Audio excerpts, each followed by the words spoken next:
All right, guys. GMOG Media TV back with another one. So, of course, the latest controversy right now, if you want to call it controversy, is Kanye interview with Drink Champs. You got NORE on this apology tour, apologizing for another man's comments when it's supposed to be freedom of speech.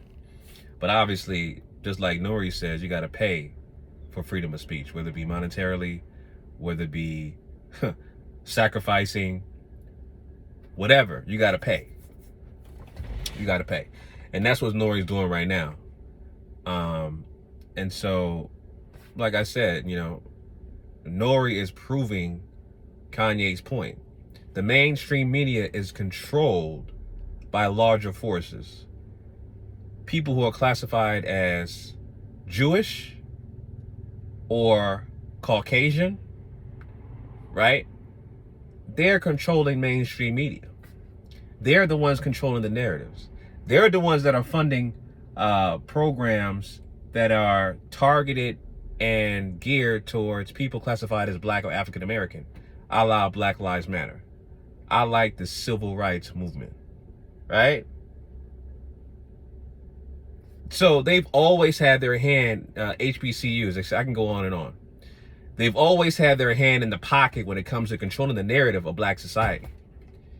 It's been like that. And so what Kanye pointed out, there's a lot of stuff, and I tried to watch most of the interview. I couldn't watch entirely 3 hours because it was a 3-hour interview before they pulled the plug on it, because they removed the interview from Drink Champs altogether.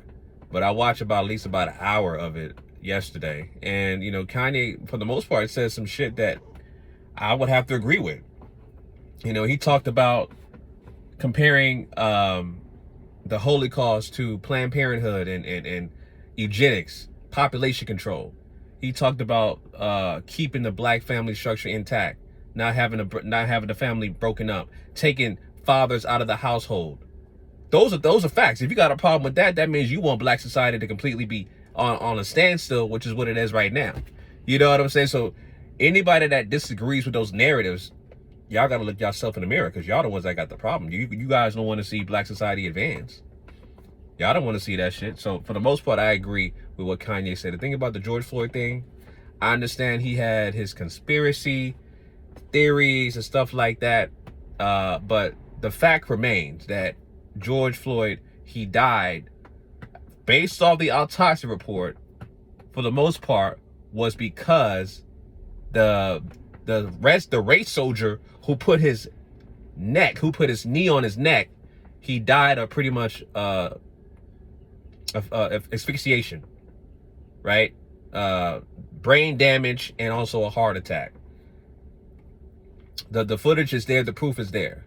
So talking about he died of fentanyl, even though fentanyl was in his system, that's not what the autopsy report said. What did the autopsy report said? Those are the kind of questions or follow-up questions you would ask if NORE wants to do his job as a journalist.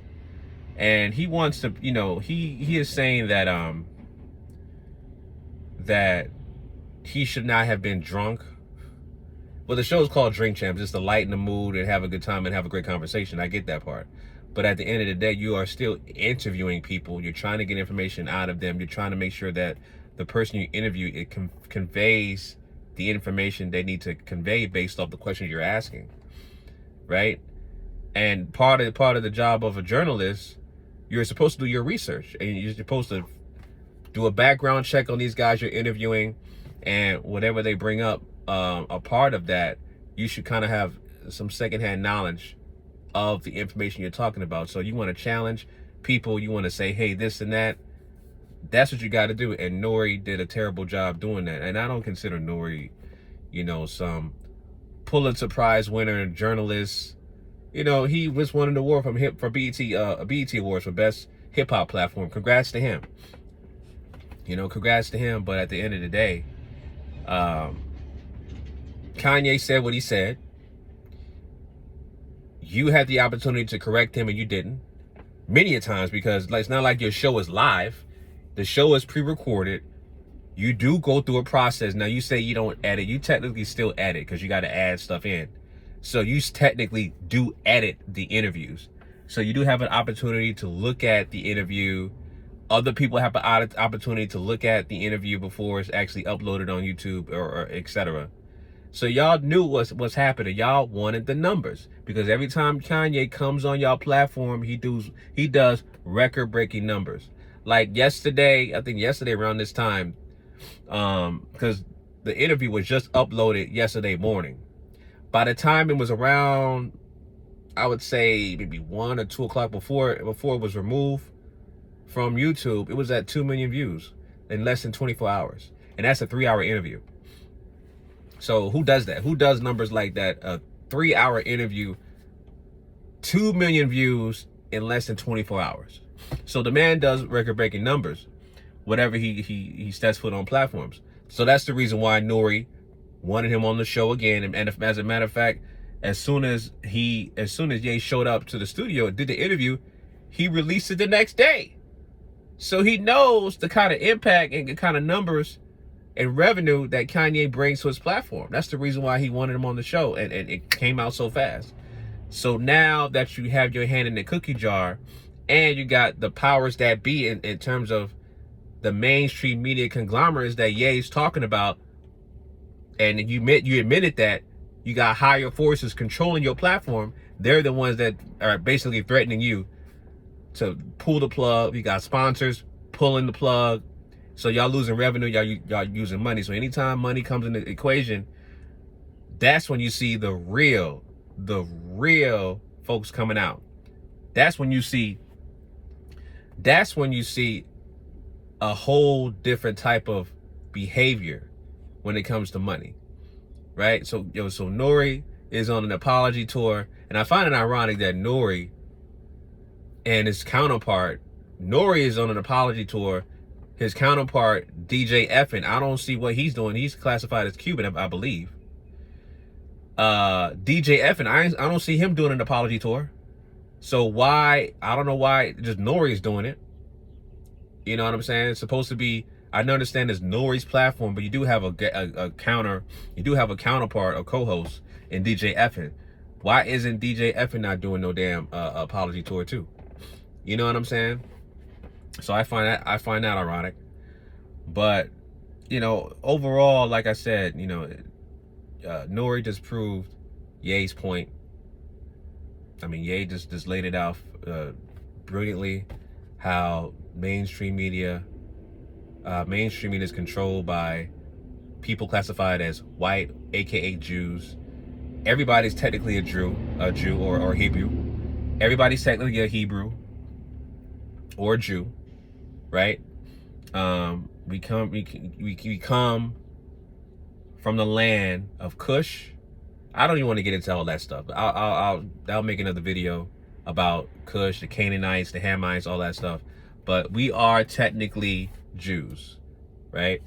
So, you know, at the end of the day, Kanye is going to be Kanye, and he's still out there doing his thing. Kanye is making himself a martyr. Kanye is making himself the sacrificial lamb. So he's going to say what he's going to say. That can involve him being canceled, his billions of dollars lost. So I commend Kanye for being Kanye and not being pushed around by mainstream media conglomerates like the so-called Jews and everybody else, who are controlling mainstream media. You know what I'm saying? So I commend Kanye for doing what Kanye's doing. But not that I say I don't agree with everything he said, but I just commend him for actually being him. For being him. Because we know that mainstream media is controlled by higher forces. We know that. And he mentioned that as well. So you got people fighting over Grammy Awards and fighting over radio time and fighting over this, fighting over that. And these platforms are now owned by us.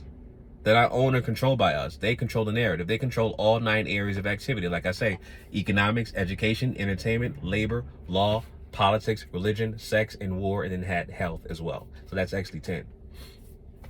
They control all those areas of activity. We don't own or control none of them. Point blank and simple. We don't own or control none of them. So that's what makes it even more eye-opener for the fact that Kanye is the one that's actually bringing that to the mainstream media, pulling the curtain behind. And this should be common knowledge anyway. Y'all should know this anyway. But Kanye's the one that's pointing that out to y'all, saying that what y'all fighting for, we don't even own or control. Let's just have our own platforms. And that's the reason why Kanye is being rogue. And just like he said, he can't be controlled. Y'all just mad that he's not being controlled by outside forces to that extent. So, at the end of the day, man, we'll see what happens. Like I said, Kanye is making himself a martyr, a sacrificial lamb. I would not be surprised if he gets canceled. Things like that. We'll see what happens. Here's the other thing. Do I think that Kanye makes these statements based off malicious intent? I don't think so. It's these are his opinions. Everybody has a right to opinion. His opinion is not based off inciting any violence. It's just his opinion. Right? It's just his opinion. So, I don't think he had any malicious intent. I truly don't believe that. I believe he's just basically expressing himself and sharing his thoughts in real time. His stream of consciousness is brilliant. The way he's able to think on the fly and rebuttal certain things. The man is brilliant when it comes to that aspect. So I commend him for that. So, anyway, those are my thoughts on that, family. Leave your comments down below. Till next time, signing out. Peace.